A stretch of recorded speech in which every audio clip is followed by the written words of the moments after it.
Good afternoon from Newton. And if we could have the PowerPoint, this in many ways has been this series, the third on politics, has in some ways been the hardest for me to plan because so little is written about political history. I've been glad to think about it, and uh, maybe one of you will be inspired to put it all together into something really important and coherent. Let's go to the next slide, starting us right in 1900. And this election, which was a local election in Cincinnati, in its day was actually reported in lots of places in the Jewish world because it was astonishing to Jews in Eastern Europe that there was a place in America where there would be an election for mayor between two Jews, and Cohen v. Fleischman. And that Fleischman, by the way, is the same family as Fleischmann's margarine.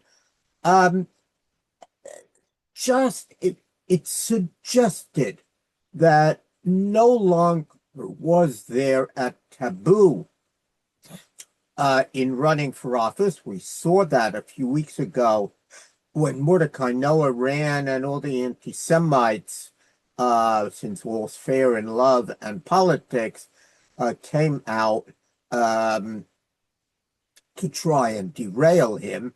Here you had two Jews running against one another, a real mark they thought of making it.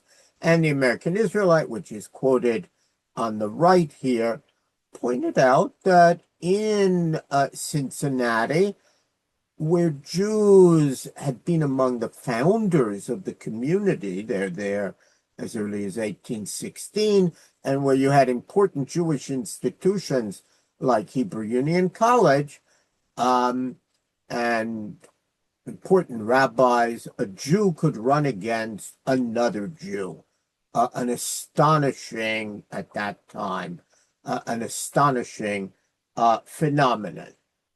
And then what we will see in the 20th century is one after another glass ceiling broken. The first Jew here and there. Next slide, please. This, of course, is Oscar Strauss. Oscar Strauss was the first Jewish cabinet member appointed by Theodore Roosevelt. That's why I put that new book on Theodore Roosevelt and the Jews. As the book makes clear, you can find whatever you like in Roosevelt. Privately, sometimes made rather nasty comments about Jews, but his public actions were amazing from a Jewish perspective. This isn't a place to go through them all. Jews liked him. I remind you, he was a Republican. And Oscar Strauss, being Secretary of Commerce and Labor, turned out to be very important because these are the years when the majority of, or a heavy number of Jews come every year, more than 100,000 a year, and he set the tone, allowing Jews in, understanding that they were escaping from pogroms and from the Russo-Japanese War. So he personally was responsible for saving a lot of lives. No sooner does he leave office than we see the restrictionists really replacing him. And that cartoon on the right is just a reminder that people knew that he was, that Roosevelt was defending Jews. He even tried to get the Tsar to improve the Jewish condition, end oppression, and so on. Next slide, please. The next brings us to a very interesting presidential election. It was the 1912 election, usually remembered because it was Theodore Roosevelt wanting to come back into office, William Howard Taft, and Woodrow Wilson, a somewhat different kind of Democrat. He'd been a university president and a significant historian. And I believe for the first time, we have leading Jews putting ads in Jewish newspapers directed to Jewish voters on how, as Jews, they should vote and how a candidate ranks on issues of concern to the Jewish community, immigration, and was especially important. There were some others. Not all Jews agreed. There was, and we've seen this already earlier, there were Jews who said, when we go to the ballot box, we vote only as Americans. And Jews have no politics. And it'll be bad for us if we're seen as a political interest group on this side or that side. But that view of anti-politics, so prevalent in the 19th century, declines. And here we have really an astonishing group of Jewish leaders led by Jacob Schiff, the wealthiest and most powerful Jew in the United States, supporting Wilson. I'll also point out that you see the name Nathan Strauss there in the middle. He was Oscar Strauss's brother, but Oscar Strauss supported his good friend Theodore Roosevelt. Nathan Strauss supported Wilson. Nathan Strauss, for those looking to talk about contributors to America, Nathan Strauss saved an astonishing number of lives because of his belief in and his pushing pasteurized milk. He funded that campaign, and untold numbers of children lived because they no longer drank tainted milk, thanks to pasteurization. And he then did the same thing in the land of Israel, and in gratitude, the city of Netanya is named for Nathan Strauss.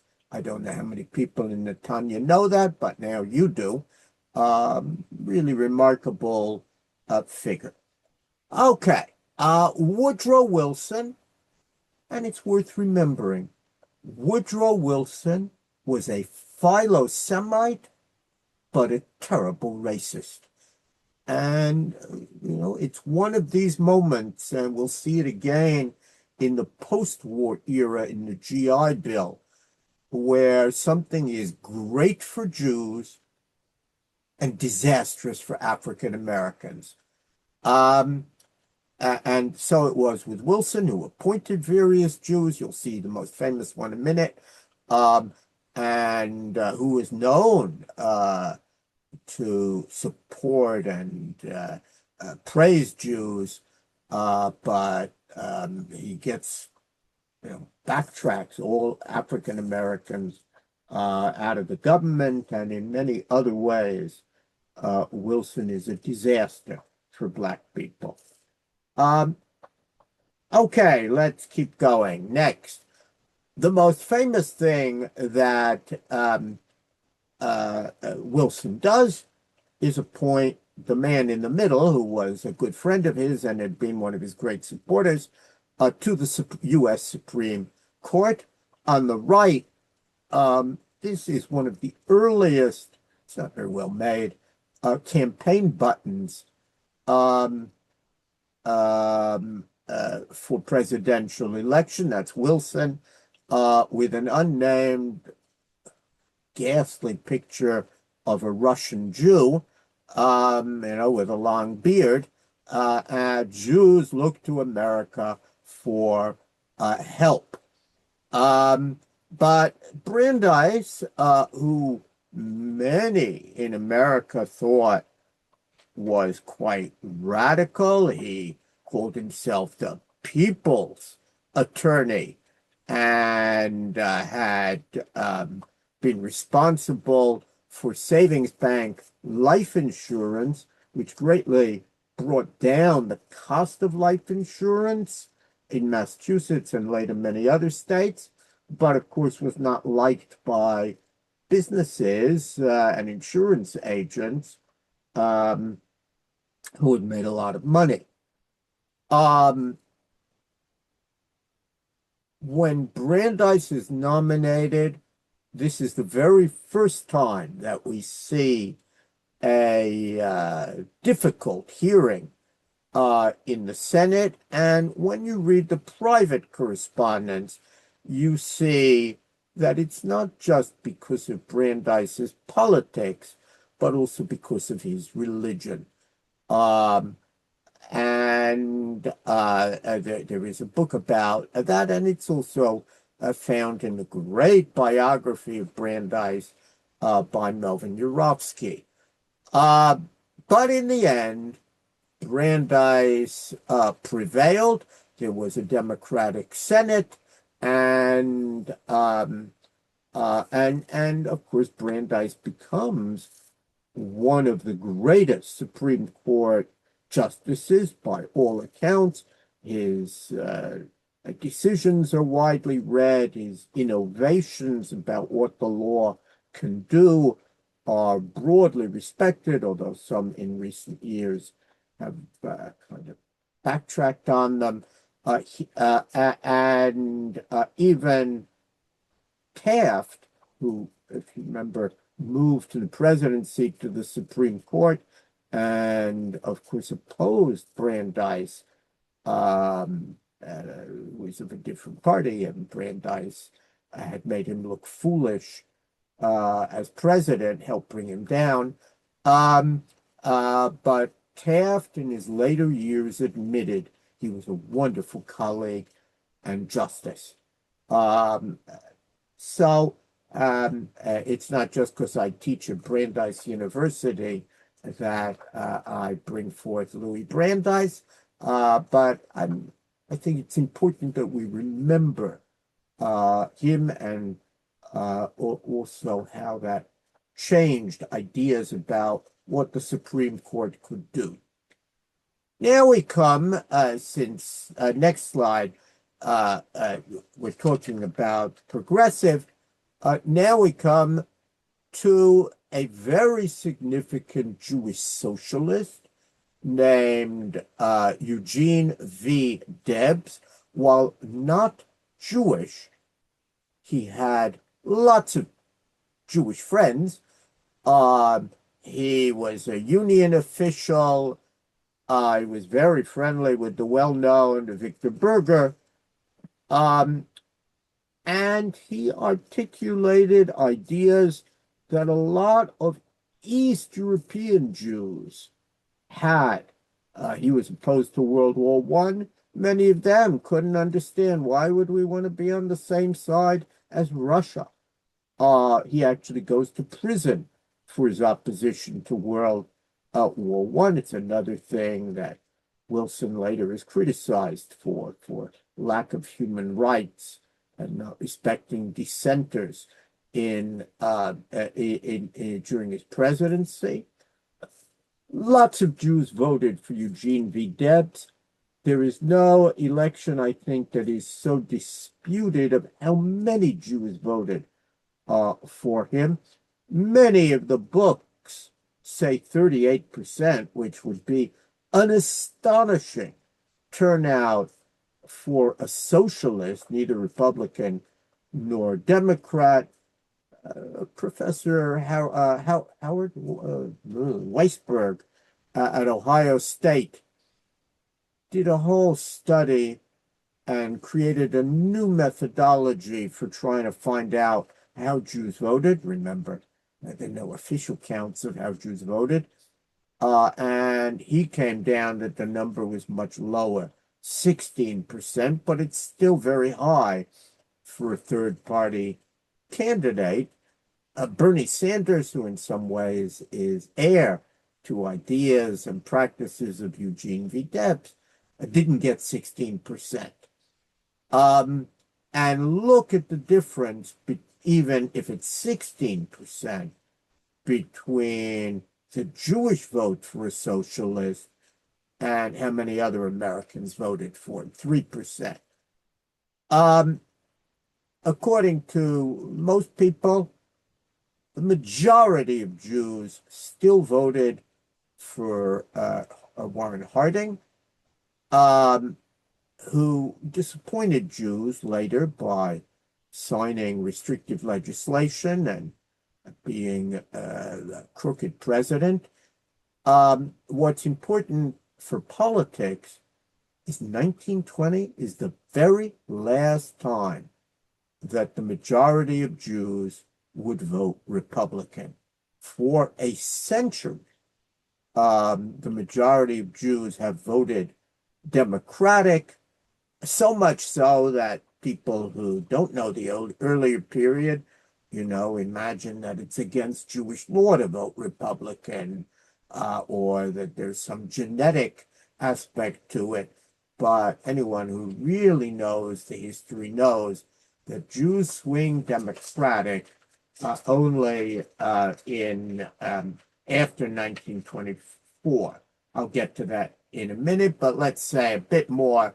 I'm running late. In the next slide, please. In the 1920 election, it's a very interesting election. Women vote for the first time. The electorate has grown angry about World War I. They've turned on Wilson. They're fearful because of the Red Scare, and look what happened in Russia and other places with communist revolution.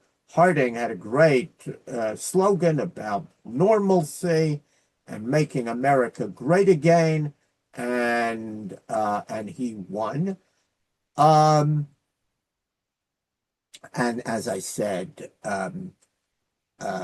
he was well liked by Jews, so well liked that the Jewish radio station in New York for many decades was WEVD. And EVD stood for Eugene V. Debs. So Jews really honored him in that way. People say was an extraordinary, charismatic speaker. Next, it's not only there that we see Jewish socialists, and if you wonder where did the idea come from, the Jews are socialists, communists, left-wingers. Well, some of the best-known candidates in those years were, in fact, socialists. One of them was Moshe Hilkovich. He was chair of the Socialist Party, ran for Congress, he ran for mayor.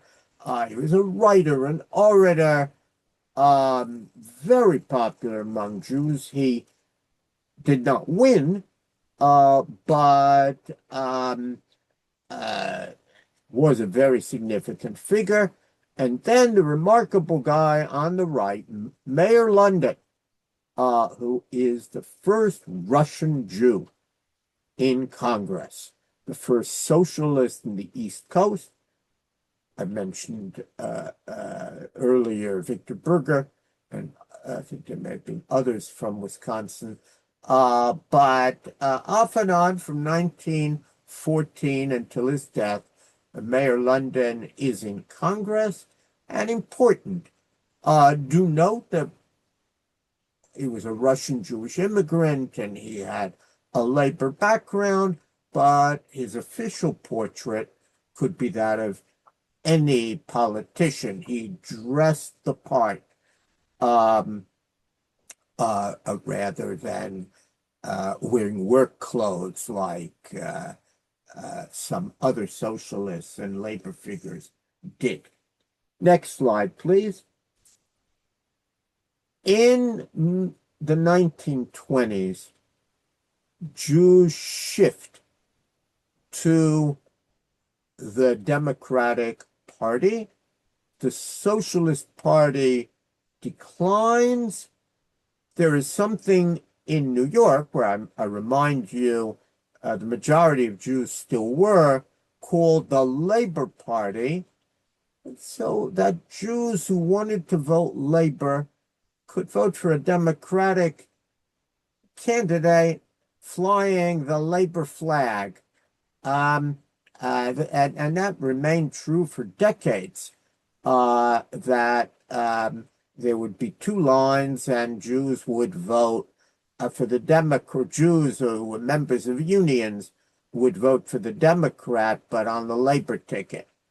The man on the left is Al Smith, certainly not a Jew, but Al Smith was well liked by Jews. He knew Jews, and he fought prohibition, which had entrapped a lot of Jews, and was pro-immigration.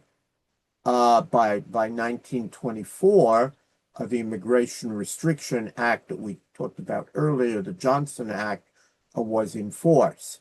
And Al Smith creates a coalition of ethnics. It doesn't win in 1924, but Franklin Delano Roosevelt is going to build on that coalition, and he is going to bring it to victory and create a new Democratic Party coalition. In other words, instead of the Democrats relying on a Southern strategy, he's created a new strategy, and that will be the Democratic Party strategy, with Jews quite central for the remainder of the 20th century. Two very important figures in Jewish progressivism.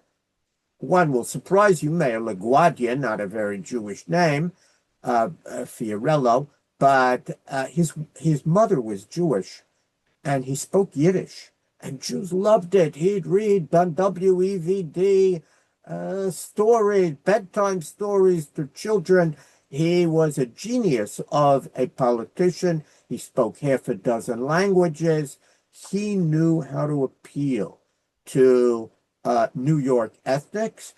And the man on the right, a very famous figure in politics, the Vladeck family, some of them changed their names, was one of the most important East European families in politics, in labor. Some of them were also writers in Yiddish.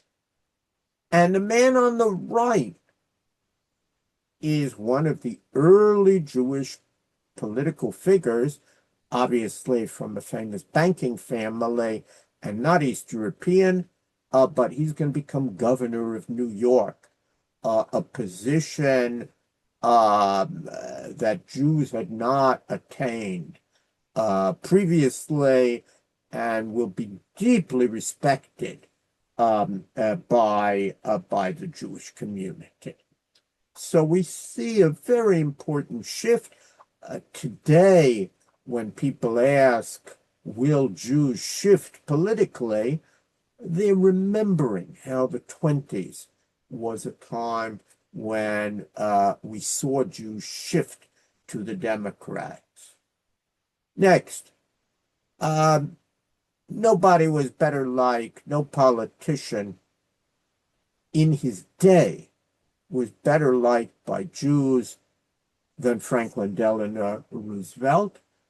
I like it's kind of distorted, sorry. The picture on the left by Rabbi Rudin, he calls it Roosevelt and Wise, a complex relationship.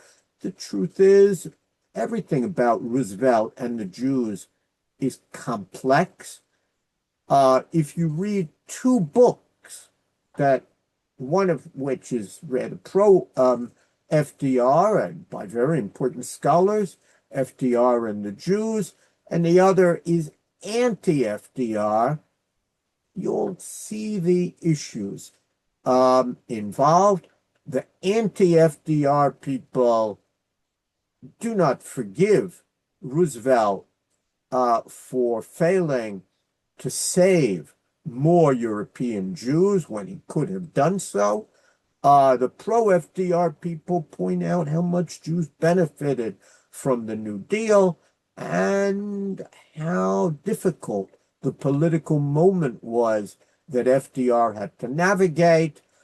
Even the opponents of FDR, if they think broadly, know why Jews celebrated having a president like FDR, because in Russia there was Stalin, in Germany there was Hitler, in Italy there was Mussolini.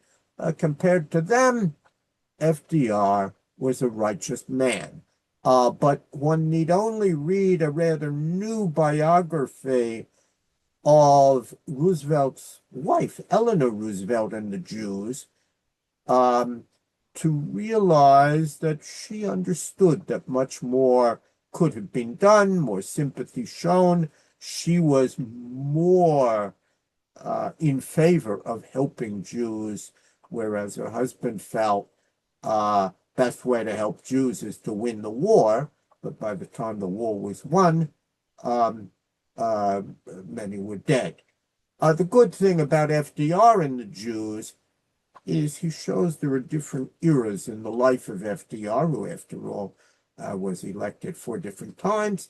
And the early FDR, through the New Deal and by bringing huge numbers of Jews into government, really changed America. And many Jews who couldn't have entered the middle class enter through the civil service that grows enormously thanks to the New Deal, and they were forever grateful to President Roosevelt. Next, we also see something that doesn't get a lot of attention, and that is the appointment of Jews at lower levels, the Federal District Court, the Court of Appeals, and more of them, some of them, if you take a look, enormously famous figures who changed the face of the law, many of them deeply respected across America as lawyers. Simon Rifkind, who was head of many Jewish organizations, as well as was his son. Charles Wyzanski, a central figure where I live in Boston in the law, all the way up to civil rights issues, and married to a woman who was putting out a book, actually, who Gisela was deeply involved in saving Jews during World War II. She was a Warburg, and her story is much too little known. She was a Zionist, he was not, her husband. But take a look, it becomes no longer unusual to see a Jewish judge. And that, too, is part of the change. And if you came from a country where the idea of a Jewish judge was unthinkable, this was amazing. And it even leads some rabbis to say, oh, America is different. We can trust the judicial system. It's not sinful to go to court if you don't want to handle a matter internally through a Jewish court of law. Moshe Feinstein is the great Orthodox rabbi, makes that very point, and it's because of Jewish judges.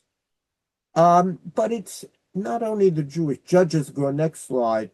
There's a very remarkable article by Eli Wald, The Rise and Fall of the WASP and Jewish Law Firms, that points to just how central Jews become in law. Before 1945, the Jews in law would deal with minor matters, lower spheres,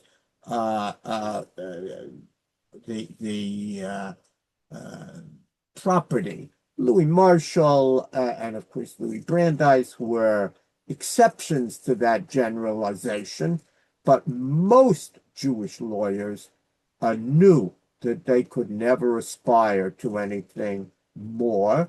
And part of the reason was that in the 20th century, that's after Marshall and Brandeis were already established, the white Anglo-Saxon Protestants, so-called white gumshoe law firms, wouldn't accept Jews. And what Jews did was that they established their own law firms, and in the post-World War II era, those firms proved very successful. They were more innovative. They had somewhat different ideas, both how the law should operate and how to serve clients. And the Jewish law firms grew not only in size, but in significance. Take a look at the next slide, and you'll see all of these firms. Some of them had been created earlier, but they now become central in the legal field. And the heads of those law firms, people like Jacob Proskauer, who's going to be head of the American Jewish Committee, and the Strooks, and so forth, become leaders often in Jewish life as well. Last week, some of you may have seen that an Orthodox Jewish attorney, Julius Berman, passed away, I think, at the age of 90. He was central in K. Scholler and brought orthodoxy into the upper reaches of the law, and he would teach Talmud there and weekly, and had services, and also focused on some of the special needs of his fellow Orthodox Jews, having the Sabbath and holidays and Jewish law respected. But all of that is part of a much larger story of the emergence of Jews in American law firms. Next. And this is, I've moved after World War II, as you can see, and the agenda of the Jewish community after World War II is really twofold: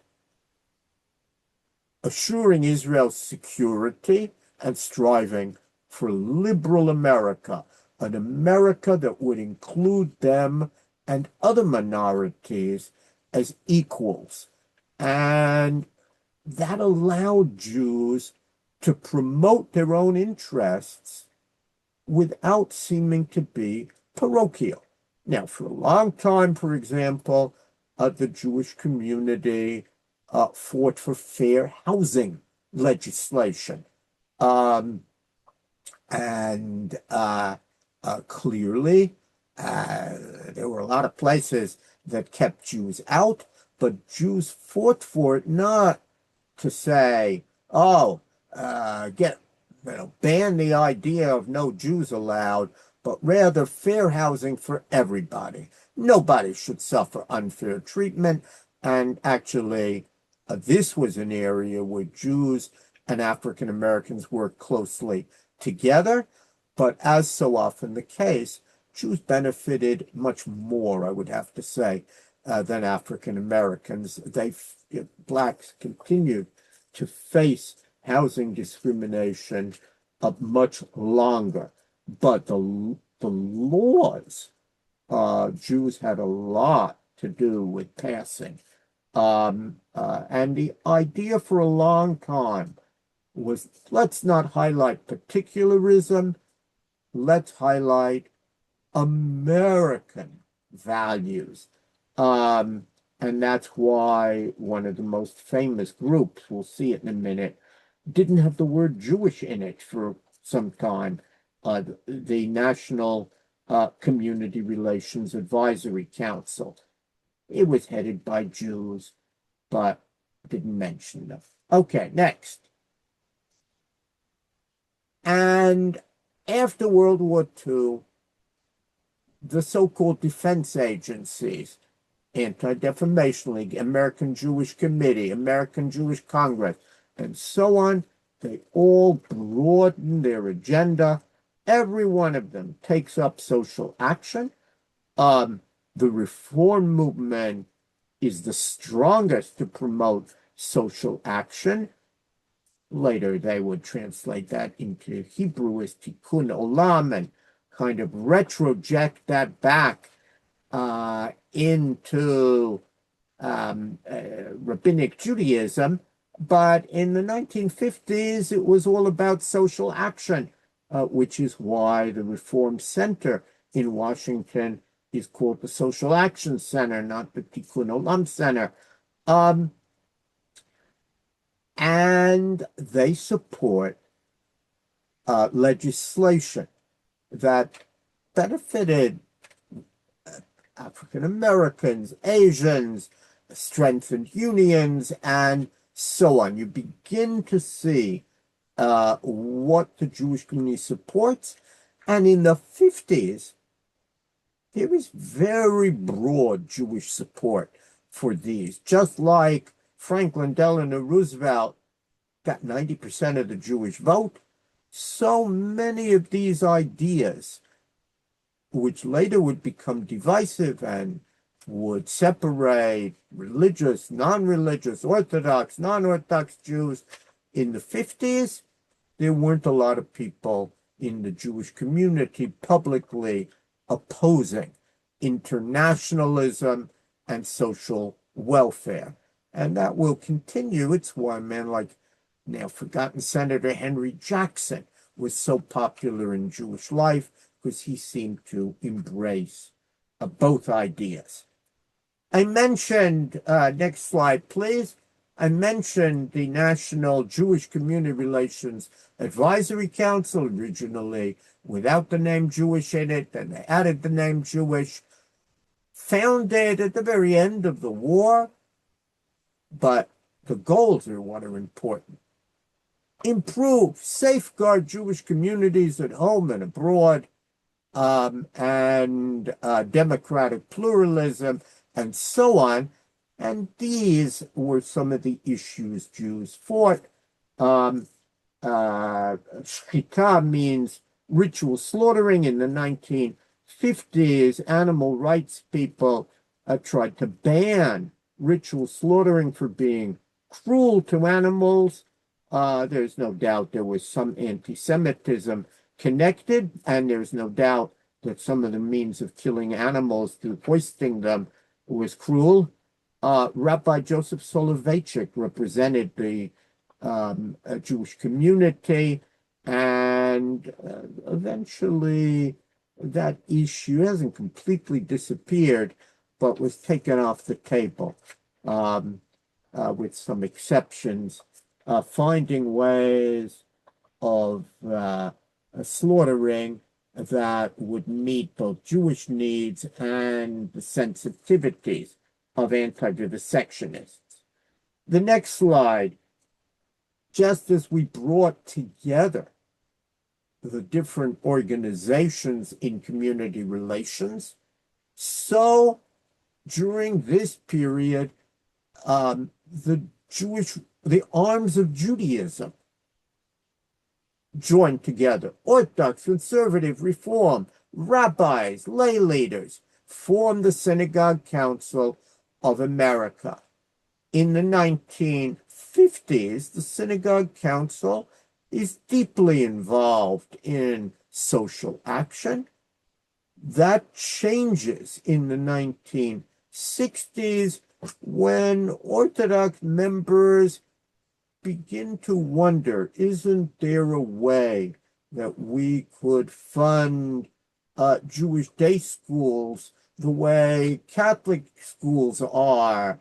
And great leading rabbis, most of them people who came after World War II, question, why are Orthodox Jews working with the non-Orthodox?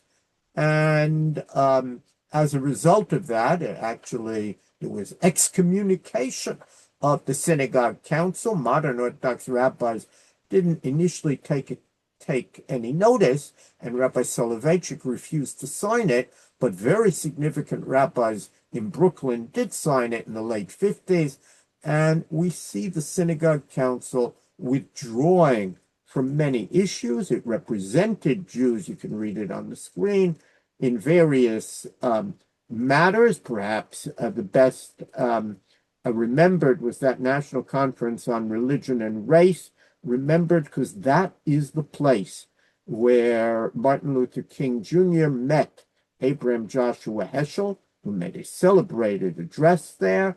And I would say interfaith was deeply affected by the Synagogue Council of America. Again, Heschel, but it then declines and eventually disappears, a sign that the religious movements no longer can work together easily and in fact are divided on many, many matters. Next. The Conference of Presidents, it originates in 1955, and for a specific need, the U.S. executive branch said we can't have every Jewish organization coming to lobby the president. We want one. And so they found the Conference of Presidents, which still exists. The Conference of Presidents focuses on the executive branch. The AIPAC tends to focus on the legislative. America is an amazing, amazing country. We only have major Jewish organizations, no minor ones, and it begins with 20. I think today there are 53. See if you can figure out what they do. You can go to the URL, but it still exists and still does work both with Israel and with the executive branch. I mentioned AIPAC. Next slide, and you'll see that's founded at about the same time, although its roots lay deeper. But again, this is the idea of lobbying, and Jews are going to lobby for Israel principally, but also opposed to anti-Semitism. Initially, AIPAC works behind the scenes. Today, of course, it has emerged, and once again, something, an organization that once had broad support across the spectrum today is more controversial. But its stated purpose is to lobby Congress, not the executive, on issues and legislation related to Israel. And it, in the past, has been very effective. Whether it will continue to be remains to be seen. There are other groups. I'm not going to go through them. Next slide. Today, perhaps because of the success of AIPAC and also changes in American law, we see a whole range of Jewish political action committees that funnel a lot of money to candidates on different sides of issues, whether they're liberal, J Street PAC, or conservative, more the Republican coalition. And as money becomes more and more important in American politics, these institutions become important.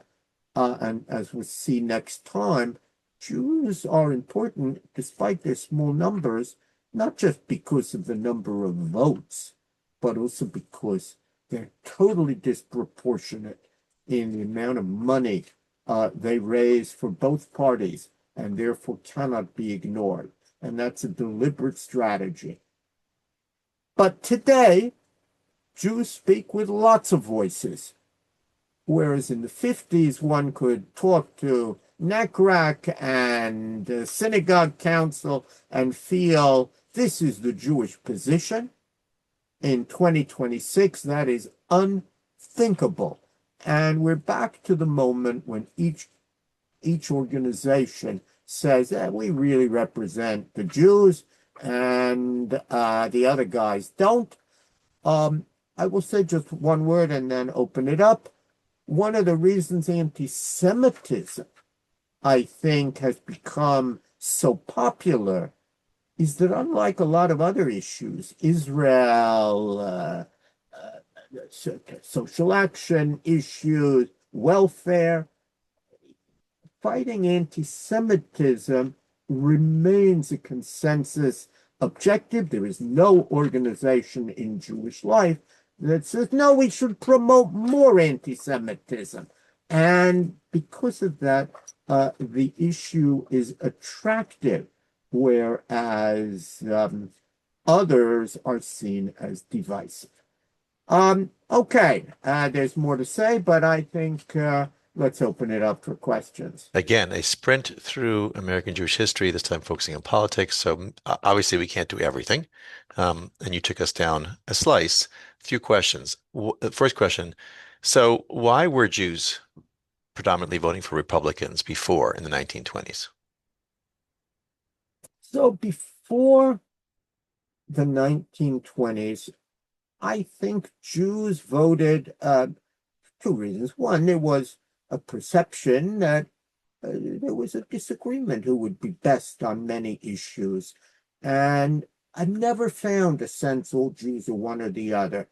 But the other reason is it was a somewhat different Democratic Party. The Democratic Party prior to the 1920s was full of people who supported racial discrimination in a very strong way, who thought the wrong side had won in the Civil War, and lots of Jews didn't support them. Also, as I said I think last time, William Jennings Bryan in 1896, William Jennings Bryan, who was a Democrat, his Cross of Gold address, I will not crucify mankind on a cross of gold, suggested to many Jews that the Democrats were a Christian party and they were deeply nervous about some of that populist rhetoric. Some of the populists were certainly anti-Semitic, and they moved away from the Democratic Party. It's only under Wilson that we see Jews coming back. Even Louis Brandeis leaves the Democratic Party after 1896, returning later. Yeah. Thank you for filling in that information. Um, I got people were chatting questions and comments, and I know you focused on the growth of the Jewish legal firms, but they said obviously they were growth of the Jewish accounting firms at the same time. Um, Same thing, Yeah, right? Same, nobody has written as good an article as Eli Wald. It's really, I think, the same story, that a lot of the early Jewish accountants, as far as I know, were in kind of small shop accounting, and then the big eight accounting firms begin to let them in. But if somebody knows of a good piece of scholarship on that subject, send me an email. I'd love to have it. The wall did the work. right? Yeah. And so another question is the examples you brought us about the growth and the more public participation of the Jewish community in politics, and in law, they seem to be examples from the East Coast. Was this happening in Mm. other parts of the United States as well, or was it primarily an East Coast phenomenon? I mean, DC is on the East Coast, I understand, but you also have Yeah. other, Well, I started in Cincinnati. That's right? You not on did, the but then you coast. you kind of left it. Yeah, We I really mean, focused on New York, Cincinnati, as I said in one of these talks, it's much more important in the 19th century, and it stops growing. California certainly has, especially San Francisco, an extraordinary number of Jews in politics. And that reminds us of something very important. It was easier for Jews to gain legitimacy and to move up in cities where they were deemed to be pioneers. They were there from the beginning, and that's true in New York, and that's true in San Francisco, that's true in Cincinnati, but it's not true in a lot of other places, where it would tend to be harder. Um, Even Barry Goldwater's success in Arizona, he was a pioneer, and you get certain trust and legitimacy from that. But much more work on Jews and politics needs to be done. There is a graduate student at Yale who's working on Jewish mayors in the South, in the 19th century after the Civil War. And I think that will open up again a significant chapter.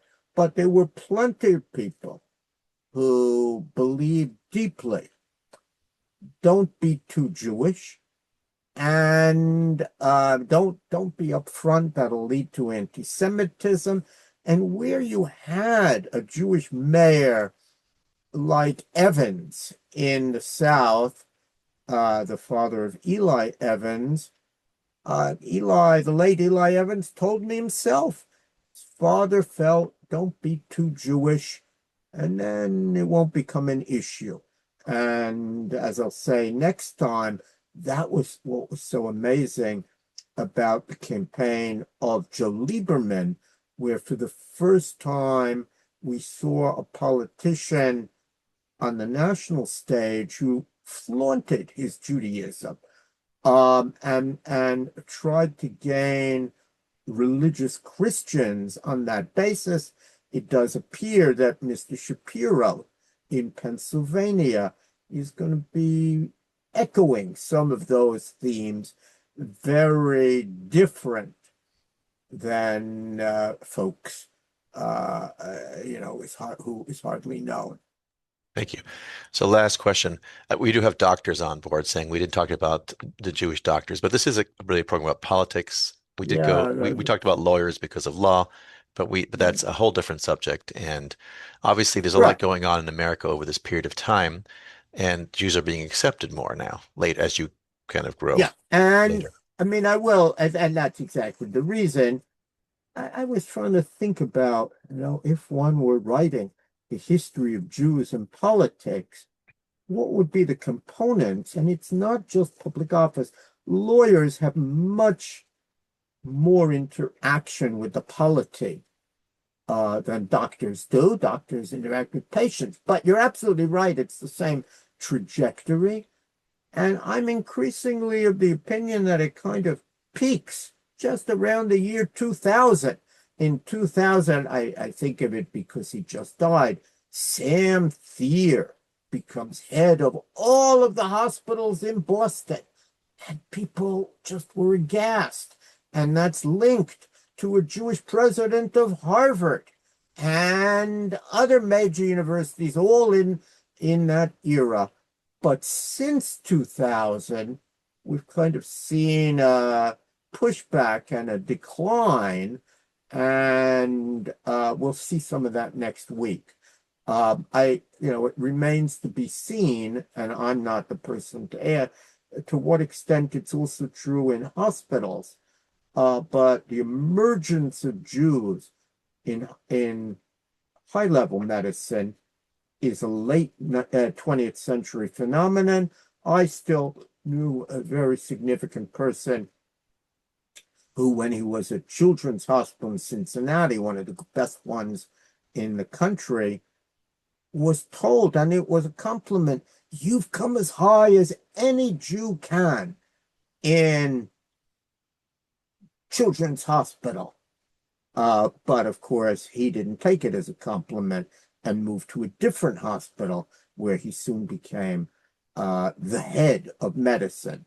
And that was significant. Yeah. So last question about this period of time. You and I discussed this kind of offline, which is assimilation in the Jewish community in America. So and what I mean by assimilation is marrying out and no longer associating in Right. any way with the Jewish community. So it's not just Right. not And belonging to a synagogue. It's like not belonging to the JCC, not supporting any of these organizations, so on.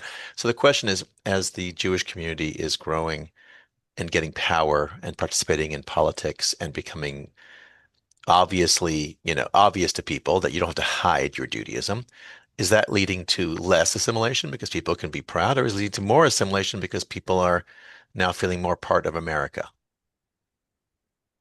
probably both. And there are two kinds of Jews in the not only American politics, but even among your list of the greatest Jews. Um, there are Jews who were deeply involved in Jewish life, who are known to have been deeply involved in Jewish life, and used their positions in that way. And then there were people who really were Jewish, married to non-Jews, more or less hid the fact. Um, and people who kind of shift. Bernie Sanders intermarried. None of his children or grandchildren are still connected to the Jewish community. Do we talk about Bernie Sanders, who, sounds like he walked out of Brooklyn and knew Eugene V. Debs, and talk about him in this forum? Or do we say, no, he assimilated out of Jewish existence, and his descendants will say, oh, I'm of Jewish heritage partly, but certainly are not active in the community.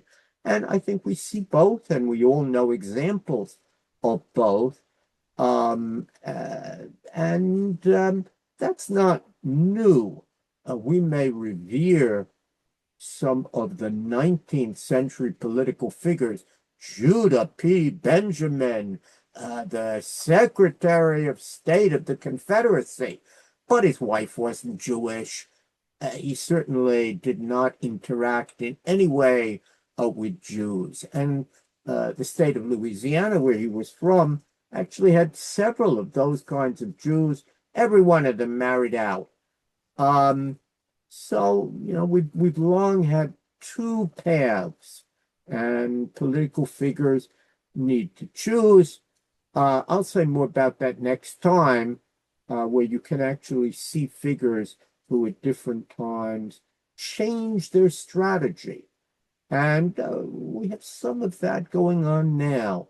Will I do better if I claim that I have no connection to Israel, or should I embrace my ties to Israel?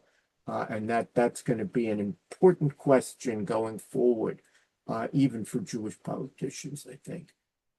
Thank you. Well, thank you all. Thank you for the program today. Again, way too much of a period to cover in 1 hour, but an awesome job in doing it. It means that people here, you have a lot to read. We will give you reading references, reading materials, research. Send me your favorite American Jews of the past 250 years, and we'll see what list we come up with at the end. Take care. Happy, good Shabbos, everybody. And keep warm if you're on the East Coast. What Yeah, can I say? If you're on the West good Coast, Shabbos. get your umbrella out. It's going to rain any second. Take care, people. Okay, See you next week. Bye-bye. bye-bye.